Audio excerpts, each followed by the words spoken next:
Hey, John again.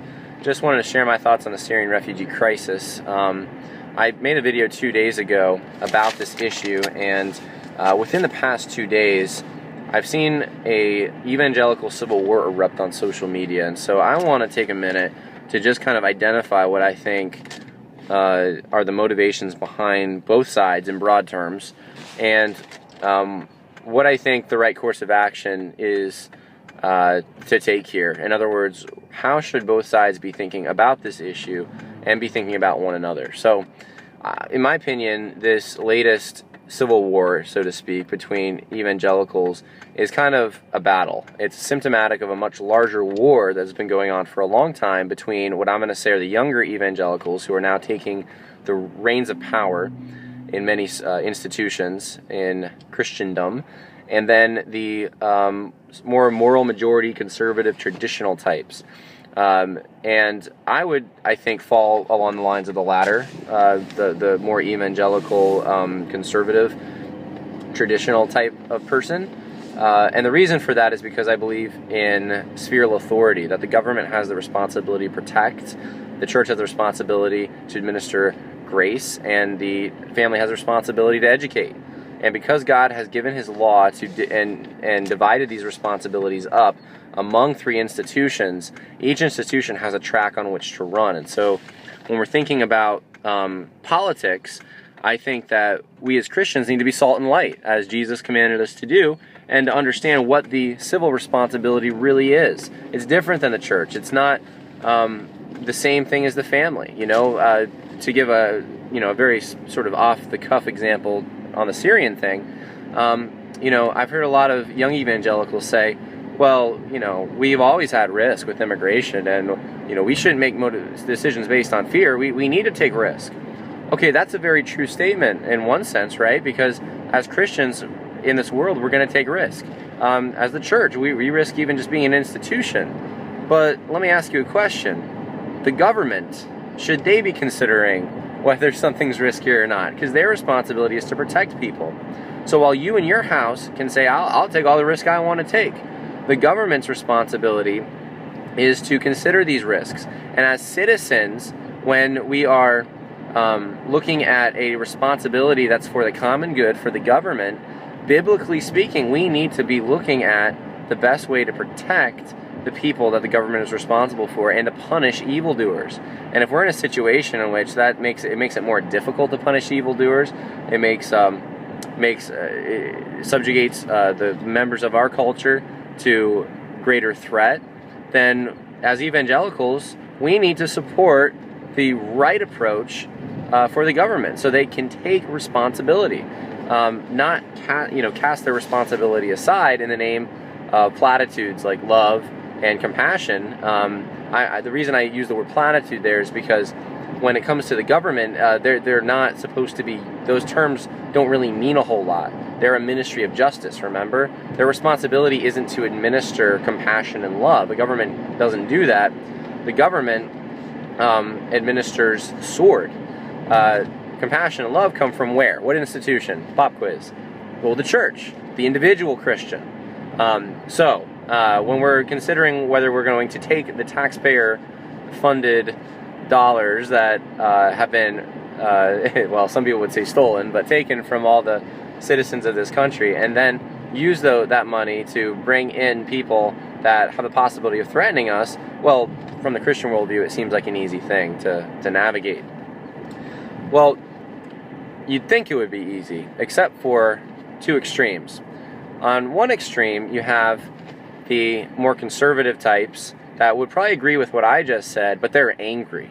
They're just emotionally distraught. They cannot believe that their president is saying that Islam isn't a problem, and Christians have the same problem, and we shouldn't say Islamic terrorism, and we need to bring these people over here, and it's bigoted and it's racist to say that we don't, as some liberal commentators have said, and they're just done with it.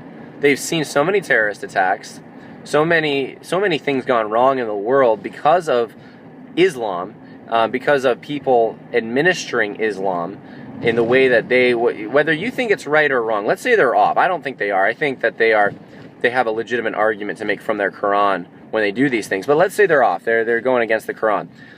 Still, it's a very sizable minority that is carrying out these things, and it's actually a majority that would support Sharia law, and a sizable minority that would support ISIS. So what you have is a worldview in which violence is okay under certain circumstances, and those circumstances are not the circumstances Christianity would say violence is okay for. It's not self-defense.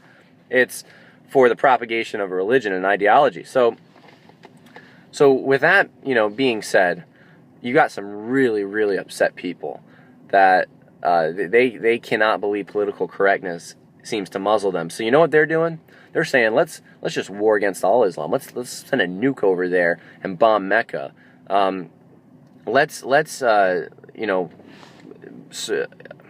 Donald Trump was supposedly caught for saying that we should just have a registry of Muslims, in which he wasn't saying that. Even if you watch the full context, it seems like Donald Trump was talking about building a wall, and the reporter was talking about a registry, and he wasn't. There was something not going on there with him paying attention. But let's say, whatever, worst case scenario, that's what he was saying, and not that he's a Christian or an example of what a evangelical Christian should be. Let's just say, though, that is the case, that he is implementing that, or saying that we should do that. There are some Christians out there who are parroting some of this stuff. We just need to monitor all the mosques and as if everyone is in bed with the radicals, and that's just not true. Just like in Christianity, I don't follow the Pope. I'm Protestant. The Catholic Church is different. They're not. I would argue that they're not biblical Christians, but they, from the Muslim perspective, they're Christians. So are Jehovah's Witnesses. So are Mormons. So we shouldn't broad brush them, the Muslims population, with the same brush that we get brushed, from them. And so let's not be guilty of that. To the conservative Christian out there who's just angry, I understand your anger. I understand this liberal, politically correct stuff is killing us. Yes, I agree. It is anti-Bible, it's anti-Christian, it is wrong on every level, it's evil. But go after it hard. But go after it in the name of love and compassion. And if I can just illustrate what I'm talking about here with a challenge. There was a hashtag Pray for ISIS that Facebook kind of deleted. I would challenge you, take that seriously. Pray for ISIS. Do you want people to be saved in ISIS, in Muslim communities? People like Paul the Apostle, who was persecuting Christians, you want them to be saved. If you do, then perhaps you have a more balanced outlook, because that should be your desire. Even though you want the government to administer justice, that should be your desire. If that's not your desire, then maybe you got some soul searching. Now, we have another group, and that would be the young evangelicals, as I'm calling them, and they are reacting against what they see as the Pharisees. They think they're all about love, when these our parents, the moral majority, they were all about justice. And it's either love. Don't create a false dichotomy. It's not love or justice. It's both, and different institutions are required to administer it in different ways.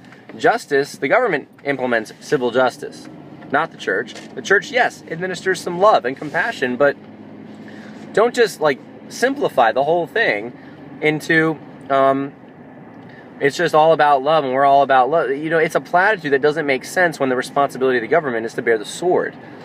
The love is the point of the law, but love looks different for instance, for the government, love means protecting the citizens of this country. All right? So be careful of oversimplifying this and then pointing out that your brothers and sisters are just, they don't believe in love or whatever. They're bigots. No.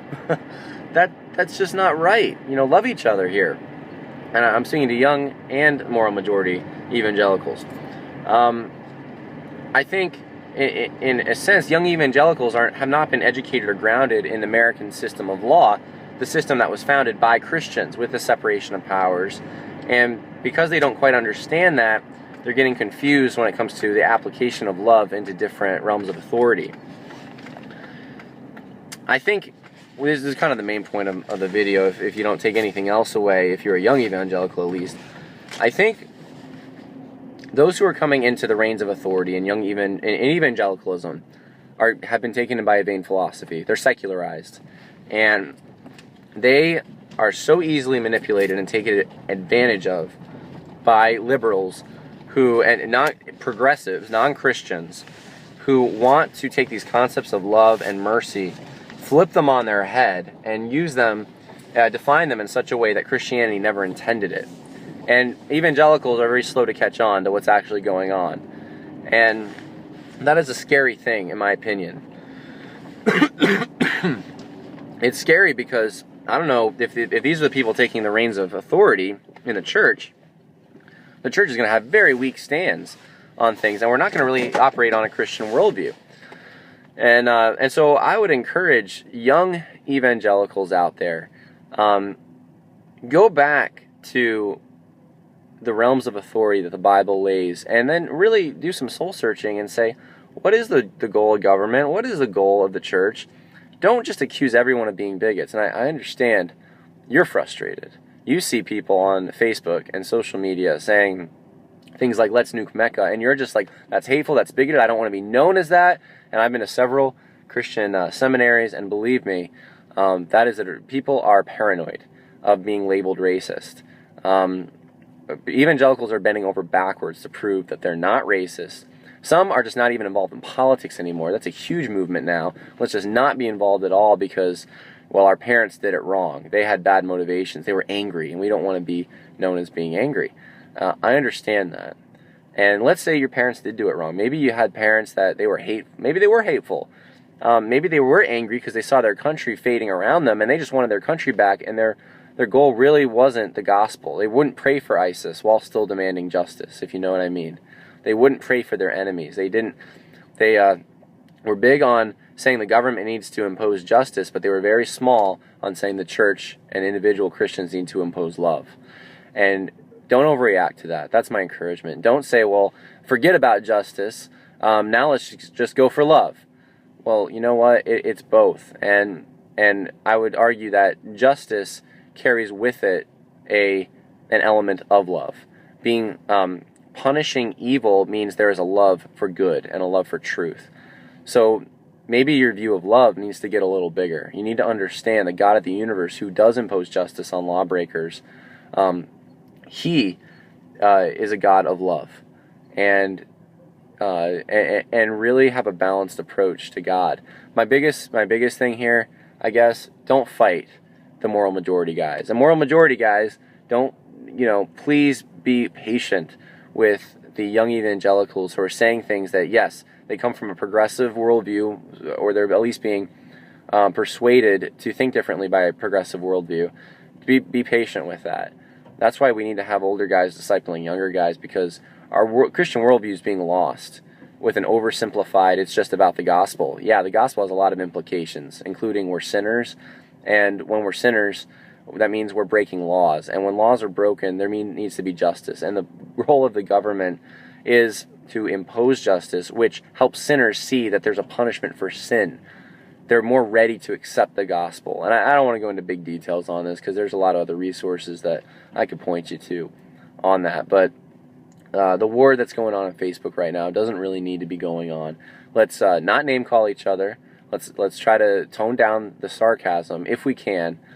And if there are radical elements or just more extreme people just arguing based on emotion, there's no fact or logic behind it, then yeah, maybe we need to private message them and say, hey brother, hey sister.